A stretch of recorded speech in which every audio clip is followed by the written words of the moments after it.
नमस्कार, शाम के 6 बज चुके हैं और प्रदेश के मुद्दे के साथ आपके सामने हाजिर हूं मैं वैशाली। और आज बात करेंगे वर्मा के बयान पर मचे सियासी घमासान की। बता दें कि मध्य प्रदेश में एक बार फिर से आईपीएस संतोष वर्मा विवादों के केंद्र में है। कुछ समय पहले ब्राह्मण समाज पर दिए गए उनके बयान ने बड़ा बवाल खड़ा किया है और अब एक नया बयान सामने आते ही मामला और भी गर्मा गया है। भीम आर्मी चीफ और नगीना सांसद चंद्रशेखर के हवाले से आईएएस वर्मा ने कहा कि तुम कितने संतोष वर्मा को मारोगे, हर घर में संतोष वर्मा निकलेगा।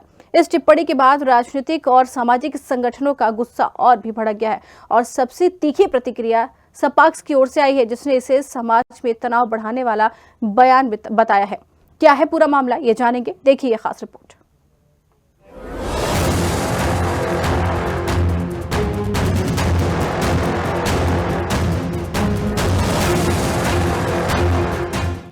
विवादों में आईएएस संतोष वर्मा, नए बयान ने बढ़ाया तनाव। वर्मा का बयान बढ़ा सियासी तापमान। सपाक्स ने जताई कड़ी नाराजगी। हर घर संतोष वर्मा बयान। वर्मा पर वर्ग संघर्ष भड़काने का आरोप। महिला सुरक्षा पर भी उठे सवाल। कांग्रेस ने कार्रवाई की मांग की। बीजेपी ने भी किया वर्मा के बयान का विरोध। बोली व्यवहार और गैर जिम्मेदाराना बयान। सरकार ने मांगा वर्मा से स्पष्टीकरण। आईएएस संतोष वर्मा ने कहा कि जब हर घर से एक संतोष वर्मा निकलेगा तो फिर आपके अंदर इतनी ताकत नहीं है कि हर संतोष वर्मा को जला सको। नगीना सांसद चंद्रशेखर आजाद की ओर से आईएएस संतोष वर्मा का समर्थन किए जाने के बाद उनका पहला बयान सामने आया। भीम आर्मी के जो हमारे चंद्रशेखर रावण जी हैं, बहुत अच्छे समाज सेवी है और समाज के लिए बहुत लड़ रहे हैं, उन्होंने कहा कि बोले कितने संतोष वर्मा को तुम मारोगे, कितने संतोष वर्मा को तुम जलाओगे, कितने संतोष वर्मा को तुम निकल जाओगे। अब हर घर से एक संतोष वर्मा निकलेगा और जब हर घर से संतोष वर्मा निकलेगा तो फिर आपके पास इतनी ताकत नहीं है कि आप हर संतोष वर्मा को जला सको। सपाक्स के राष्ट्रीय संयोजक हीरालाल त्रिवेदी ने आईएएस वर्मा के बयान पर कड़ी नाराजगी जताई और कहा कि यदि हर घर में संतोष वर्मा पैदा होगा तो क्या हर घर की बेटी खतरे में जाएगी। जिस व्यक्ति पर महिला उत्पीड़न के प्रकरण चल रहे हों और जिसने एक बेटी का अपमान किया हो, उसके खिलाफ अभी तक कार्रवाई क्यों नहीं हुई है। हीरालाल त्रिवेदी ने मांग की है कि संतोष वर्मा के खिलाफ एफआईआर दर्ज की जाए, उन्हें गिरफ्तार किया जाए और निलंबित किया जाए, वरना हर घर की बेटियों के लिए खतरा पैदा हो जाएगा। उन्होंने यह भी कहा है कि वर्मा के ऐसे बयान वर्ग संघर्ष की स्थिति उत्पन्न कर सकते हैं। संतोष वर्मा का भी हाल ही में एक और वीडियो जारी हुआ है जिसमें वो कह रहा है कि हर घर में संतोष वर्मा पैदा हुआ। यदि हर घर में संतोष वर्मा पैदा हुआ तो क्या हर घर की बेटी खतरे में जाएगी, जिसके विरुद्ध महिला उत्पीड़न के प्रकरण चल रहे हैं, क्रिमिनल केस दर्ज हो रहे हैं और जिसने एक महिला का अपमान किया है, बेटी का अपमान किया है, उसके विरुद्ध में पता नहीं क्यों कार्रवाई नहीं हो रही है। मैं माननीय मुख्यमंत्री जी से निवेदन करना चाहता हूं कि इसके विरुद्ध एफआईआर करें, इसे गिरफ्तार करें, इसे निलंबित करें, इसके विरुद्ध विभागीय जांच बैठाएं, नहीं तो हर घर की बेटी को खतरा पैदा होगा इसके भाषणों से, इसके कहने से और वर्ग संघर्ष की स्थिति आएगी। मुझे उम्मीद है माननीय मुख्यमंत्री जी ये कार्रवाई तुरंत करेंगे, अन्यथा हम सीएम बंगले का घेराव 14 दिसंबर को करेंगे। कांग्रेस ने कहा है कि यह समाज को बांटने की कोशिश है, चाहे वो चंद्रशेखर हो या आईएएस वर्मा, ऐसे लोगों पर कार्रवाई होनी चाहिए। देखिए, जिस तरीके से ये बयानबाजी हो रही है, चाहे वो संतोष वर्मा हो, चाहे वो चंद्रशेखर तिवारी हो, जो समाज को बांटने की बात करेंगे और अनर्गल बयानबाजी करेंगे, उन पर कार्रवाई होनी चाहिए। उन्हें समाज भी जिस तरीके से विसंगतियां फैलती हैं, ऐसे बयानों से बचना चाहिए। चंद्रशेखर तिवारी ने जिस तरीके से आरक्षण और संविधान को लेकर बोला था, उस पर अभी तक कोई कार्रवाई नहीं की गई है। आईएएस संतोष वर्मा ने जिस तरीके से बोला था, उन पर भी कोई कार्रवाई नहीं हुई। तो ये सारी बातें जो हैं, ये समतामूलक समाज में इस तरीके की बातों का बढ़ना समाज के लिए भी खतरनाक है और देश के लिए भी खतरनाक है। वहीं बीजेपी का कहना है कि आईएएस संतोष वर्मा का बयान और व्यवहार गैर जिम्मेदाराना है। सरकार ने उनसे स्पष्टीकरण मांगा है, उन्हें समय रहते इसका जवाब देना चाहिए। लेकिन स्पष्टीकरण के अलावा भी और कई बातें वर्मा को लेकर चल रही हैं। देखिए, संतोष वर्मा जी आईएएस है और निश्चित तौर पर हमारे देश में जहां धर्म संस्कृति एक तरफ नारी की पूजा की बात करती है, वहां उनका इस प्रकार का बयान जिसपे कि सरकार ने स्पष्टीकरण मांगा, तो समय रहते उनको स्पष्टीकरण देना चाहिए। परंतु देखने में आ रहा कि स्पष्टीकरण के अलावा भी बहुत सारी बातें आ रही है। इस प्रकार का व्यवहार गैर जिम्मेदाराना व्यवहार है। निश्चित तौर पर उनको समय सीमा के अंदर जो है अपना स्पष्टीकरण देना चाहिए, कारण बताओ सूचना पत्र का जवाब देना चाहिए। आईएएस संतोष वर्मा के बयान से उठे विवाद का दायरा तेजी से बढ़ रहा है। सपाक्स हो, कांग्रेस हो या बीजेपी, सभी ने अपने अपने स्तर पर नाराजगी जताई है। सरकार ने उनसे स्पष्टीकरण भी मांगा है, लेकिन सवाल ये है कि क्या केवल स्पष्टीकरण पर्याप्त है या फिर इस बयान के बाद कोई कड़ी कार्रवाई भी सामने आएगी। जब एक वरिष्ठ अधिकारी का बयान सामाजिक माहौल को प्रभावित करने लगे तो जिम्मेदारी और भी बढ़ जाती है। अब सबकी निगाहें इस पर टिकी हैं कि सरकार आगे क्या कदम उठाती है। भोपाल से संवाददाता मधुर मिश्रा की रिपोर्ट। तो इधर आईएएस संतोष वर्मा ने कहा है कि हर घर एक संतोष वर्मा निकलेगा, तो फिर आपके अंदर इतनी ताकत नहीं है कि हर घर से संतोष वर्मा को जला सको। नगीना सांसद चंद्रशेखर आजाद ने भी इस पर अपनी बात कही। आईएएस संतोष वर्मा का समर्थन किए जाने के बाद उनका ये पहला बयान सामने आया, जो भी हमने आपको सुनवाया। आपको बता दें कि सपाक्स के राष्ट्रीय संयोजक हीरालाल द्विवेदी ने आईएएस वर्मा के बयान पर कड़ी नाराजगी जताई और कहा है कि यदि हर घर में संतोष वर्मा पैदा होगा तो क्या हर घर की बेटी खतरे में आएगी।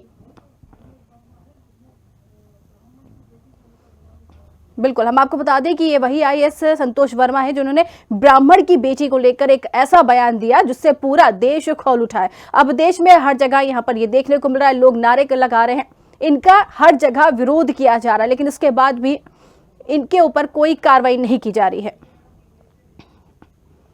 चलिए आज इसी पर हम चर्चा करेंगे। हमारे साथ अंबिका शर्मा जी कांग्रेस से जुड़ गए हैं, रमेश शर्मा वरिष्ठ पत्रकार जुड़ गए हैं और हीरालाल द्विवेदी राष्ट्रीय संयोजक सपाक्स पार्टी से जुड़ गए। आप सभी मेहमानों का बहुत बहुत स्वागत है। और आज डिबेट की शुरुआत मैं कांग्रेस के साथ ही करना चाहूंगी। अंबिका जी, क्या लगता है, क्या कांग्रेस ये मानती है कि ये मामला सिर्फ बयान नहीं बल्कि सामाजिक सौहार्द से जुड़ा हुआ मामला? जिस तरीके से बयान सामने आया तो ये कहना गलत नहीं होगा कि कैसे है ये बयान और कब लगेगी इस पे लगाम?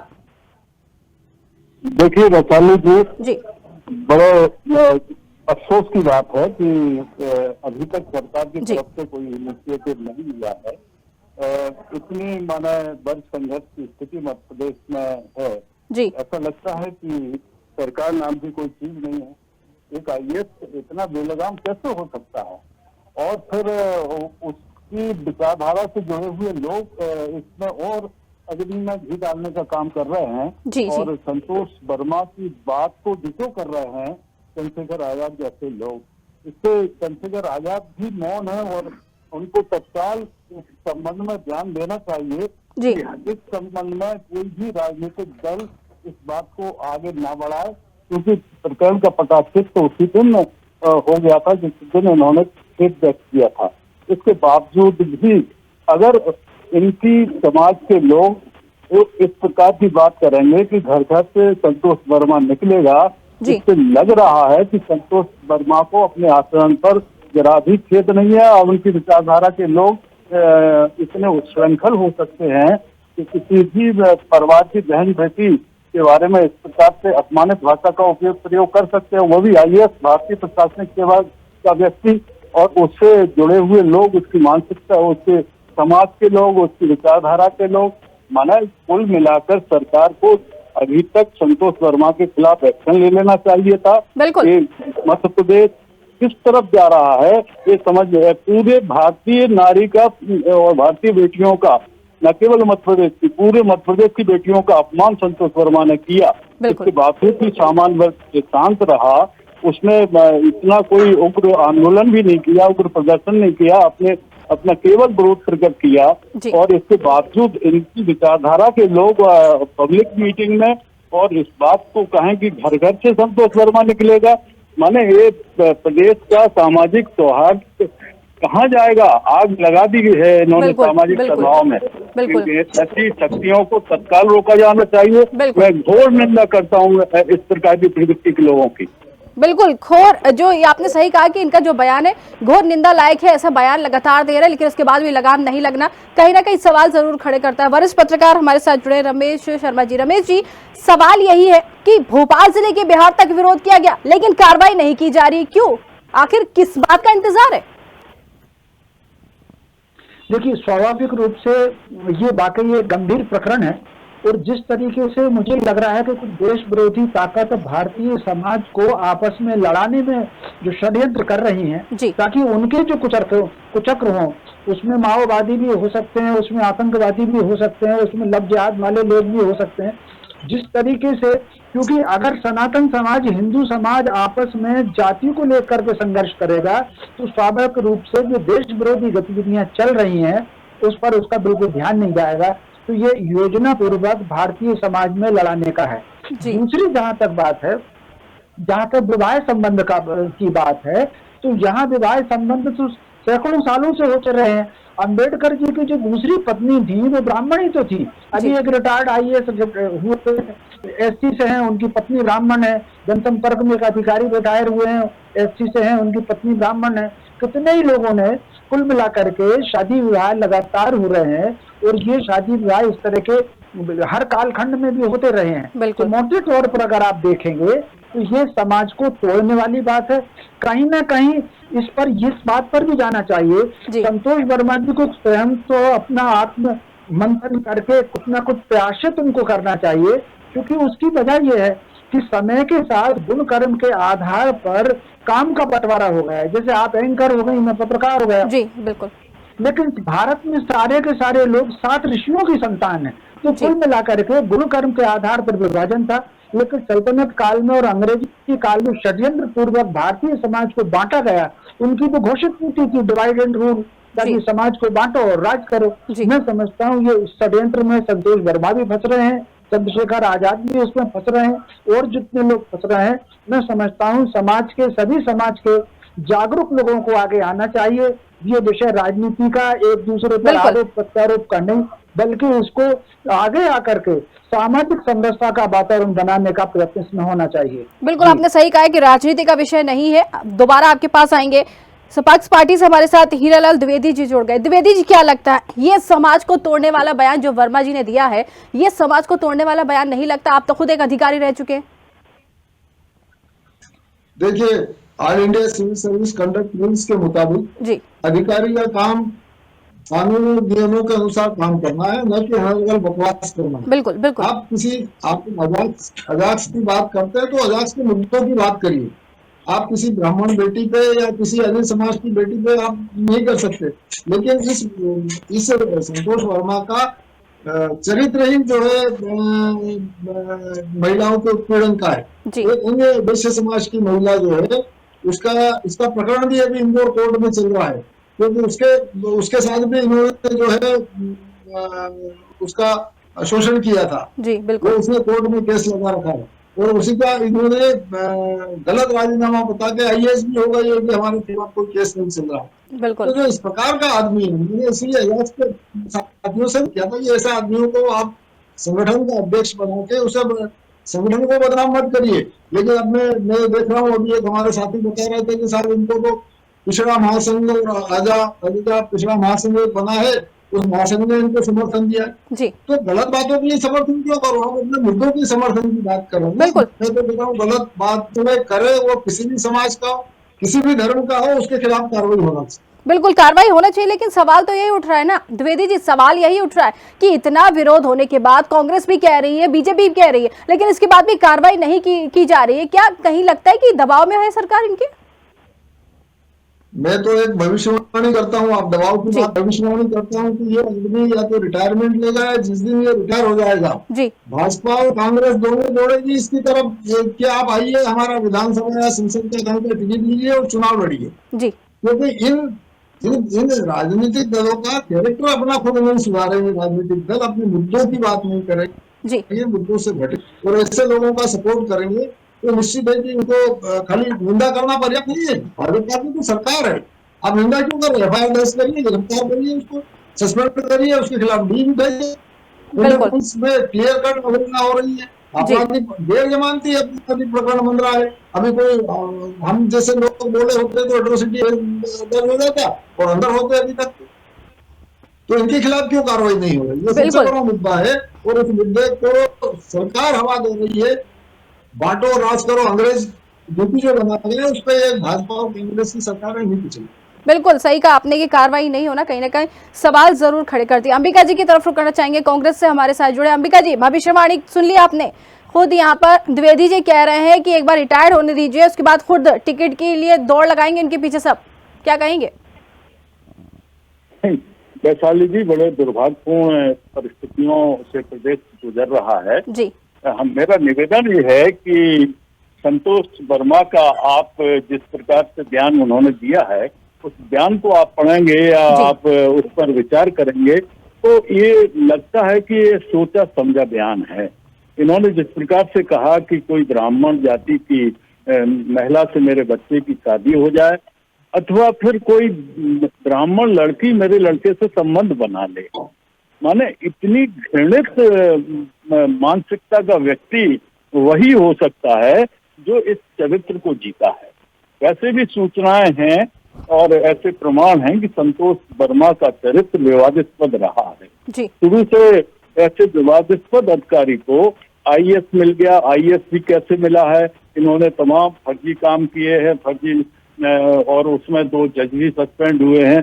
ये इनका इतिहास रहा है और इनका इतना कलंकित इतिहास रहने के बावजूद भी सरकार की संवेदनाएं या सरकार का विशेष इनके ऊपर कृपा होना मेरी समझ से परे है।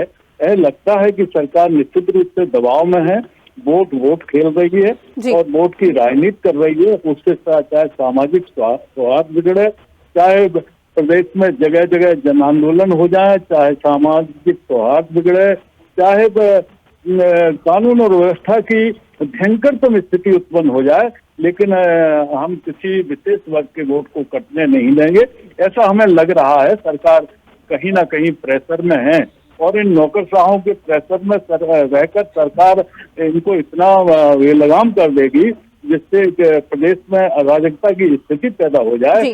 तो यह तो सरकार के लिए भी एक बड़ा प्रश्न लगता है सरकार की कार्यक्षमता के ऊपर। तो निश्चित रूप से बहुत निंदनीय, बहुत दुर्भाग्यपूर्ण इनका बयान है और जो जिस प्रकार से इनके घर के लोग इस बात को हवा दे रहे हैं उससे तो बहन बेटियां सुरक्षित महसूस कर रही हैं अपने आप को प्रदेश में। बिल्कुल बिल्कुल, इसका जवाब जरूर लेंगे। रमेश शर्मा जी की तरफ रुख करना चाहेंगे, वरिष्ठ पत्रकार हमारे साथ जुड़े। क्या लगता है आपको, क्या जिस तरीके से आईएएस वर्मा ने जवाब दिया, जिस तरीके से उनका ये बयान सामने आया, भविष्य की राजनीति को लेकर दिया, क्या लगता है कि वो आगे जाकर राजनीति में जाएंगे और इस तरीके की बयानबाजी उनकी चलती रहेगी हमेशा? देखिए, स्वाभाविक रूप से अगर आप देखें तो भारत में एक समूह ऐसा जरूर रहा है जो नफरत की राजनीति करके राजनीति में आया है। इसमें आप चंद्रशेखर को ही देख लीजिए, चंद्रशेखर आजाद कोई, उनके अगर आप जिस तरह के बयान देखें और उसके बाद फिर वो सांसद चुन लिए गए। शुरुआत में अगर उनको देखें जिन्होंने बस बहुजन समाज पार्टी का गठन किया था तो उन्होंने तो नारा ही क्या दिया था, भूत का बाल करो ऐसा करके। तो कुल मिला करके एक देश में एक वातावरण बन रहा है कहीं ना कहीं से, चाहे वो दक्षिण भारत से देख लें, केरल से देख लें, कर्नाटक से देख लें, उत्तर प्रदेश के कुछ हिस्सों से देख लें कि आप केवल और केवल जातीय नफरत की बात करिए, सामाजिक विभाजन की बात करिए और नेता बन जाइए।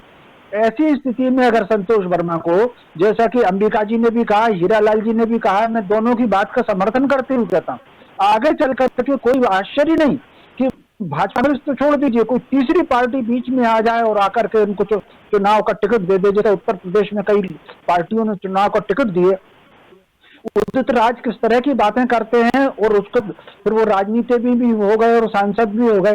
तो कुल मिलाकर के ये वाकई बहुत चिंतनीय विषय है। मैं समझता हूँ राष्ट्रनीति पर राजनीति जब हावी हो जाती है तब इस तरह की ये बातें बहुत ऐसी सामने आती हैं। इस पर करना चाहिए और निश्चित सरकार भी बिना दबाव के पहल करके कहीं ना कहीं ये कार्रवाई, एक उदाहरण तो पेश करना चाहिए। और इसके अलावा ये 2 तरह की कार्रवाई की इसमें बहुत आवश्यकता है। एक तो कहीं ना कहीं कठोर कार्रवाई जो नियमानुसार कानून के हिसाब से हो वो कार्रवाई हो, और दूसरा बकायदा एक समूह आए जो समाज को समझाने का काम करे कि अगर लड़ते आपस में लड़ते रहेंगे तो कहीं ना कहीं इससे देश का नुकसान होगा। इसको 2 क्षेत्रों में इसमें काम होना चाहिए, तब मैं समझता हूँ समस्या का समाधान निकल पाएगा। जी, लेकिन शर्मा जी, एक सवाल तो ये भी उठता है कि कार्रवाई में देरी कहीं ना कहीं बहुत सारे सवालों को जन्म भी तो दे रही है। जब कार्रवाई के लिए मांग लगातार की जा रही है, देश उबल रहा है, तो उसके बाद कार्रवाई नहीं होना कई सवालों को खड़ा करती है कि कार्रवाई आखिर हो क्यों नहीं रही है। ये निश्चित रूप से आपने बिल्कुल सही बात कही कि इसमें कार्रवाई में विलंबित वाकई कई प्रकार के इसमें सवाल खड़े हो रहे हैं। इसमें सरकार को खुद भी काम करके तुरंत इसमें काम करना चाहिए। तो फिर दो बात है, बाय द वे अगर इस टिप्पणी को लेकर के अगर सरकार को कोई संकोच है तो उनके पुराने ऐसे प्रकरण है उस पर FIR हो और उसमें गिरफ्तारी हो। मतलब आप मुझे ये बताइए, ये मध्य प्रदेश में ऐसे उदाहरण है कि एक IAS दंपति पर कार्रवाई हुई है और एक आध आदमी उसमें जेल में गया है। तो कुल मिलाकर के अब जब सरकार IAS के विरुद्ध कार्रवाई कर सकती है, FIR कर सकती है, गिरफ्तारियां भी हो सकती है, ये रिकॉर्ड मध्य प्रदेश का ही है जी। तो सरकार को इस मामले में इतनी देर करने में क्यों आवश्यक लग रही है? ये वाकई आपका प्रश्न बिल्कुल ठीक है। ये जी बिल्कुल बिल्कुल कह सकते हैं आप। वापस से द्विवेदी जी की तरफ रुकना चाहेंगे। द्विवेदी जी, क्या लगता है आपको, ये मामला सिर्फ राजनीतिक ही नहीं है बल्कि कानून व्यवस्था का मुद्दा भी अब बन गया, क्या कहेंगे आप? वैशाली जी, ये मुद्दा दो तरह से, तो आपराधिक कृत्य का है और दूसरा है जो कंडक्ट रूल्स का उल्लंघन है। क्योंकि कोई व्यक्ति जो सार्वजनिक पद पर है और भारतीय प्रशासनिक सेवा जैसे पद पर पहुंच गया है, उसको ऐसी अनर्गल बातें करके समाज में फूट डालना, समाज वालों को लड़ाना, वर्ग संघर्ष के लिए समाज वालों को तैयार करना, ये सब चीजें ऐसी है कि ये नहीं होना चाहिए। और यदि ऐसा कोई करता है तो आप बताइए सार्वजनिक पद पर कैसे रहेगा? वल्लभ भवन में अभी वहाँ की जो महिला कर्मचारी है उन्होंने इसका कहना चाहिए इसके साथ काम करना बंद कर दिया। उन्होंने कहा इसके साथ काम नहीं करेंगे, ऐसे आदमी के साथ हम काम कर नहीं सकते। जब आप सार्वजनिक पद पे बैठे हो, आपके अधीनस्थ आपके साथ काम नहीं कर सकते, तो फिर आपका औचित्य क्या है? तो सरकार क्यों रखे हुए है उनको? ये प्रश्न चिन्ह बहुत बड़ा है, लेकिन सरकार का मुंह और सरकार की समय पे कार्रवाई नहीं करना बड़े प्रश्न चिन्ह खड़े कर रहे हैं और सरकार को कटघरे में खड़े कर रहे हैं। बिल्कुल, प्रश्न चिन्ह जरूर खड़े कर रहे हैं, सवाल जरूर खड़े हो रहे हैं, लेकिन इसके बाद भी जवाब किसी को नहीं मिल पा रहा है। कांग्रेस की तरफ रुक करना चाहेंगे। आप भी लगातार विरोध कर रहे हैं, लेकिन एक सवाल यह भी उठता है कि अगर आप सरकार में होते, सत्ता में होते, तो आप कैसी कार्रवाई करते? क्योंकि यहाँ तो कार्रवाई लेट हो रही है। देखिए वैशाली जी, अभी हाल की ही घटना है कुछ वर्षों पहले की। दो IAS मानव दंपत्ति को इस सरकार ने बर्खास्त किया, जेल में डाला, और वो अरविंद जोशी और तीनू जोशी का उदाहरण है, दोनों ब्राह्मण थे, ठीक है। और इनके खिलाफ कार्रवाई ना होना, ऐसा लग रहा है कि सरकार पक्षपातपूर्ण कार्रवाई करती है। दूसरा निवेदन मेरा ये है कि वर्तमान में जो भयंकरतम परिस्थिति चल रही है उससे भी ज्यादा भयंकरतम और जिसकी अकल्पनीय परिस्थिति जिस दिशा में देश जा रहा है, वो एक दुखदाई और दुखदाई होने वाली है कि जो एक समाज में सद्भाव बिगाड़ना चाहते हैं, नफरत की राजनीति कर रहे हैं, ऐसे लोगों का एक समूह बनेगा। अनेकताओं में एकता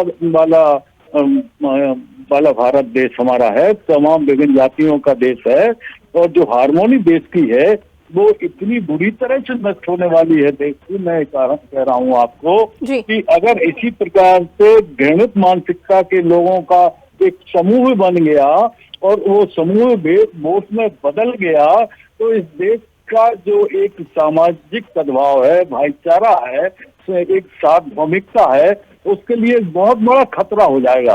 सरकार एक झीट बनी हुई बैठी है, मौन धारण किए हुए बैठी है, लेकिन भविष्य में जो खतरनाक जो संकेत मिल रहे हैं, देश की राजनीति किस दिशा में जा रही है, देश की क्या हालत होने वाली है, कितनी दुर्दशा होने वाली है सामाजिक सद्भाव की, इसका भान सरकार को नहीं है। क्योंकि निश्चित रूप से संतोष वर्मा कुछ ही समय बाद रिजाइन करेगा, VRS लेगा, एक संगठन बनाएगा ऐसी ही मानसिकता के लोगों का, और बहुत बड़ा समूह है ऐसे लोगों का, और आप देखना इस देश की हार्मोनी पर बहुत बड़ा प्रतिकूल प्रभाव पड़ने वाला है। बिल्कुल बिल्कुल, वापस से रुक करेंगे वरिष्ठ पत्रकार की तरफ। शर्मा जी, क्या लगता है जिस तरीके से कार्रवाई में देरी हो रही है, कहीं ना कहीं ये नहीं लग रहा है कि इनको बचाया जा रहा है? देखिए, कुल मिलाकर के बचाने और ना बचाने का प्रश्न नहीं है, सरकार को कहीं ना कहीं थोड़ा संकोच लग रहा है। जैसा कि मैंने खुद ही कहा कि राष्ट्रनीति पर, समाज नीति पर जब राजनीति हावी होती है तब इस तरह के बात आते हैं। कहीं ना कहीं सरकार को भी एक वोट बैंक का डर लग रहा है, क्योंकि कुछ भी हो, ब्राह्मणों का वोट अगर भारत में देखेंगे तो मुश्किल से 4% है, बाकी जो SC का वोट जो है वो कहीं ना कहीं 20% तक जाता है। तो स्वाभाविक रूप से राजनीतिक जो संकोच है वो संकोच के कारण इस कार्रवाई में देर की जा रही है। मैं समझता हूँ राजनीति अपनी जगह है, वोट अपनी जगह है। एक बल कई बार मुझे आश्चर्य होता है कि जहां देखिए कहीं ना कहीं वोट की राजनीति बहुत ज्यादा हावी हो रही है। मैं समझता हूँ इतने लंबे समय तक जितना इसको खींचा जाएगा उतना इसमें नए नए प्रकरण उसमें आएंगे। जैसे अब ये इन्वॉल्व भी हो गए, चंद्रशेखर आजाद इन्वॉल्व हो गए। अगर पहले दूसरे दिन ही सख्त कार्रवाई इस पर कर दी जाती तो मैं समझता हूँ विवाद इतना बढ़ता नहीं, तनाव इतना बढ़ता नहीं। मैं इस बात को फिर रिपीट करूंगा, एक तरफ सरकार तुरंत कार्रवाई करे, एक्शन ले, बिल्कुल, तो दूसरी तरफ सारे समाजों के प्रतिनिधि निकल करके सामाजिक सद्भाव का वातावरण बनाए। बिल्कुल, बिहार विधानसभा में भी इनका विरोध हुआ था, वर्मा जी का। जी बिल्कुल ठीक है, बिहार विधानसभा में उठ चुका, उत्तर प्रदेश में ये बात उठ चुकी, दिल्ली में ये बात उठ चुकी, पार्लियामेंट मंत्री को ज्ञापन दिया जा चुका है दिल्ली में जाकर के, लेकिन उसके बाद भी कार्रवाई ना होना थोड़ा सा आश्चर्यजनक तो लग रहा है। बिल्कुल आश्चर्यजनक लग रहा है। बिल्कुल, अब हमारे साथ सत्येंद्र जैन भी जुड़ गए बीजेपी से, इनके साथ भी जरा सवाल जवाब हो जाए क्योंकि काफी देर से इनकी प्रतीक्षा की जा रही थी। सत्येंद्र जी, आपका भी बहुत बहुत स्वागत है। सत्येंद्र जी, आईएएस वर्मा का विवादित बयान कब लगेगी लगाम, क्या कहेंगे? देखिए, निसंदेह विवादित बयान है और भारतीय जनता पार्टी की सरकार ने, हमारी मध्य प्रदेश की डॉक्टर मोहन यादव जी की सरकार ने भी इसमें संज्ञान लिया है। हमारे सांसदगण जो हैं, माननीय आलोक शर्मा जी ने, उन्होंने भी इसको संज्ञान लिया और संसद के अंदर भी इस विषय से वहाँ जो माननीय मंत्री हैं आदरणीय Jitendra Singh ji, department of personnel and training, जिसको पर्सनल कार्मिक एवं प्रशिक्षण विभाग कहलाता है भारत सरकार का, उनको इस बात से अवगत करा दिया गया है। और मुझे लगता है थोड़ा धैर्य रखना चाहिए, क्योंकि देखिए हमारे यहाँ पर तो कई ऐसे लोग भी हैं, टुकड़े टुकड़े गैंग भी सक्रिय है, जो आतंकवादियों के लिए आधी रात को भी। देखिए सत्येंद्र जी, आप कह रहे हैं धैर्य रखें, सत्येंद्र जी आप कह रहे हैं धैर्य रखें, बिल्कुल धैर्य रख रहे हैं, अधिकार सबको मिलते हैं, सब चले जाते हैं। नहीं सत्येंद्र जी आप कह रहे हैं कि धैर्य रखें, धैर्य रखने की बात आप कह रहे हैं, धैर्य रखें, लेकिन उस धैर्य का फायदा तो देखिए, एक के बाद एक विवादित बयान चले आ रहे हैं सामने। देखिए, जो बिल्कुल बड़ा निंदनीय है, और ये जिस प्रकार से वो बड़े आईएएस अधिकारी हैं, प्रमोटी आईएएस हैं, उनको खुद भी इतने प्रज्ञा संपन्न है, उनको इस प्रकार के बयान, गैर जिम्मेदाराना बयान नहीं देना चाहिए। कहीं ना कहीं मध्य प्रदेश सिविल सेवा सर्विसेज के नियमों का उल्लंघन है, भारत सरकार के कार्मिक एवं प्रशिक्षण से जो नियम, उसका उल्लंघन है। और भारतीय जनता पार्टी की सरकार ने, हमारी मध्य प्रदेश की सरकार ने और केंद्र में भी उस पर संज्ञान लिया, निसंदेह इस पर कार्रवाई होगी। मेरा आग्रह है कि सभी ध्यान रखें। हाँ, कांग्रेस पार्टी जरूर हमारे ब्राह्मण समाज का अपमान करती है। कांग्रेस के एक बड़े नेता हैं और यहाँ के हो रहे हुए हैं, वो ब्राह्मणों को खुलेआम गाली देते हैं, मीडिया में भी आया। उन्होंने तो मतलब बोल नहीं सकते हैं, ऐसी गाली हमारी ब्राह्मण समाज को दी थी। तो ये कांग्रेस है, कांग्रेस ब्राह्मणों का अपमान करती है, कांग्रेस के गले में टायर जला करके एक दंगा कराती है, हजारों सिखों की मृत्यु होती है। कांग्रेस जैनों का अपमान कर देती है। दिग्विजय सिंह जी ने अभी कुंडलपुर की घटना का एक गलत ट्वीट कर दिया था, वास्तविक में वो घटना हुई नहीं थी। तो वर्ग संघर्ष कराना कांग्रेस का काम है। तो मुझे लगता है कहीं ना कहीं ऐसे अधिकारियों को कांग्रेस बल देती है। ठीक है, इसका जवाब ले लेते हैं, इसका जवाब ले लेते हैं। लीजिए, ठीक है सत्येंद्र जी, इसका जवाब ले लेते हैं। अंबिका जी बिल्कुल जवाब देने के लिए तैयार बैठे हैं। अंबिका जी 5 सेकंड तो कंक्लूड तो करने दीजिए मैडम। बिल्कुल बिल्कुल, कि जो अभी देखो आप, जीतू पटवारी, उमंग सिंगार जी कह रहे थे आईएएस अधिकारी जो हैं, कलेक्टर छिंदवाड़ा और उनको, और मुकेश नायक कलेक्टरों को आईएएस की तुलना कुत्ते से करते हैं। तो मुझे लगता है कांग्रेस के लोग हैं, हमारे अधिकारियों का अपमान करते हैं जो अच्छा काम करते हैं, और जिस प्रकार से खुलेआम धमकाने का काम कांग्रेस के पदाधिकारी करते हैं, चाहे वो जीतू पटवारी, उमंग सिंगार जी, वो सब लोग करते हैं। भारतीय जनता पार्टी जो अच्छे प्रशासनिक अधिकारी, उनका सम्मान भी करती है। मुझे लगता है कांग्रेस के कारण ही ये सारे काम हो रहे हैं, कांग्रेस उसमें मूल जड़ है। चलिए, हंसते हुए जवाब जरूर मिलने वाला है, तैयार बैठे हैं अंबिका जी। वैशाली जी, हमें लगता है सरकार में और सरकार की मुखिया में नैतिक बल नाम की चीज है नहीं। देखिए, अंबिका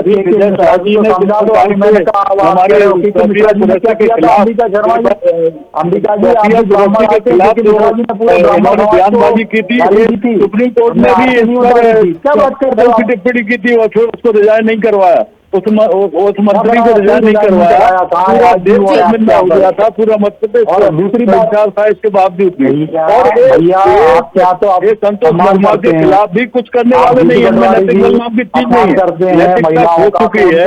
ये सरकार काम चलाऊ एक एक करके बोलिए। देखिए सत्येंद्र जी, अंबिका जी, एक एक करके बोलिए। एक करके बोले तो जरूर हमें भी समझ आएगी। देखिए, मैंने इनको डिस्टर्ब नहीं किया वैशाली जी, मैं अपनी बात कह रहा हूँ। इस सरकार में नैतिक बल है नहीं, मुख्यमंत्री जी में नैतिक बल नहीं है। जिस प्रकार से विजय शाह ने अभी सोफिया कुरैशी के खिलाफ, जो देश की हीरो थी, हमारी आर्मी की एक बहुत बड़ी एक स्वाभिमान की प्रतीक थी, उसके खिलाफ एक्शन नहीं लिया है। मंत्री के खिलाफ सुप्रीम कोर्ट ने भी गटर की भाषा कहा, इसके बावजूद भी इनमें नैतिकता नहीं रही।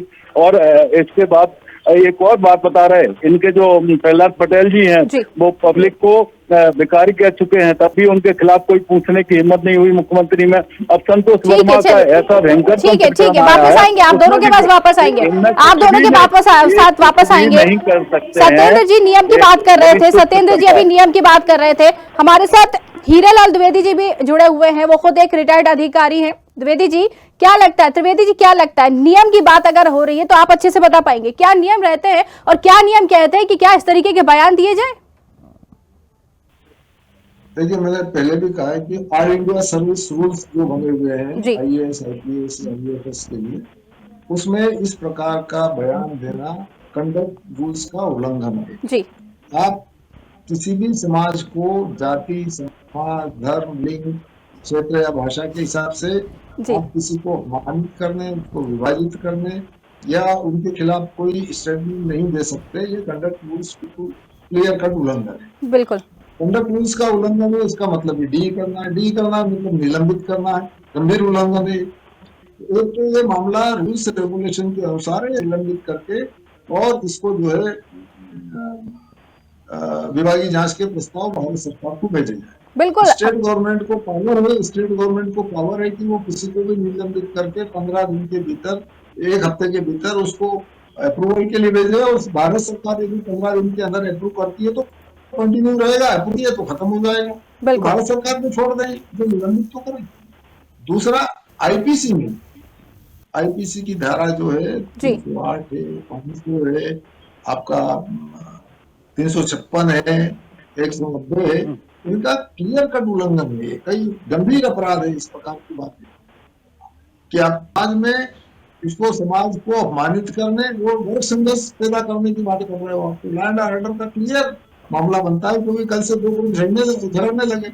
मेरे को अभी एक और कोई साथी बता रहे कि ब्राह्मण समाज के किसी प्रवक्ता ने भी जो है कुछ गलत शब्द कहे और ऐसा ही मतलब अलाक्स के किसी ने इसमें बातें, तो आपस में ऐसी टकराने की बातें होती इसलिए है कि गवर्नमेंट एक्शन नहीं लेगी।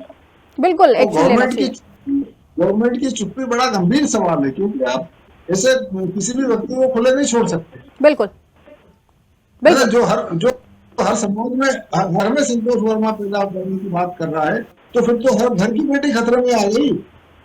बिल्कुल, फिर क्यों एक्शन नहीं हो रहा है? ये बड़ा एक गंभीर, बिल्कुल गंभीर विषय जरूर है कि सरकार चुप क्यों है। गंभीर विषय जरूर है कि सरकार चुप क्यों है। हालांकि ये कहा जा रहा है कि कार्रवाई होगी, लेकिन कब होगी ये सभी इंतजार कर रहे हैं, पर कार्रवाई का आश्वासन जरूर दिया जा रहा है। लेकिन यही कहेंगे कि समय भी अब हमारे पास कम है, चर्चा यही रोकनी पड़ेगी। सभी मेहमानों का बहुत बहुत धन्यवाद हमसे जुड़ने के लिए। धन्यवाद। तो आपको बता दें कि IAS संतोष वर्मा के बयान से उठे विवाद का दायरा तेजी से बढ़ता गया। सपाक्स हो, कांग्रेस हो या फिर बीजेपी, सभी अपने अपने स्तर पर नाराजगी जता रहे हैं। सरकार ने उनसे स्पष्टीकरण मांगा है, लेकिन अब सवाल यह है कि क्या केवल स्पष्टीकरण पर्याप्त है या फिर इस बयान के बाद कोई कड़ी कार्रवाई भी सामने आएगी। जब एक वरिष्ठ अधिकारी का बयान सामाजिक माहौल को प्रभावित करने लगे तो जिम्मेदारी और भी बढ़ जाती है। अब सबकी निगाहें इस पर टिकी हैं कि सरकार आगे क्या कदम उठाती है, ये देखने वाली बात होगी। फिलहाल आज के इस बयानबाजी के कार्यक्रम में इतना ही। नमस्कार।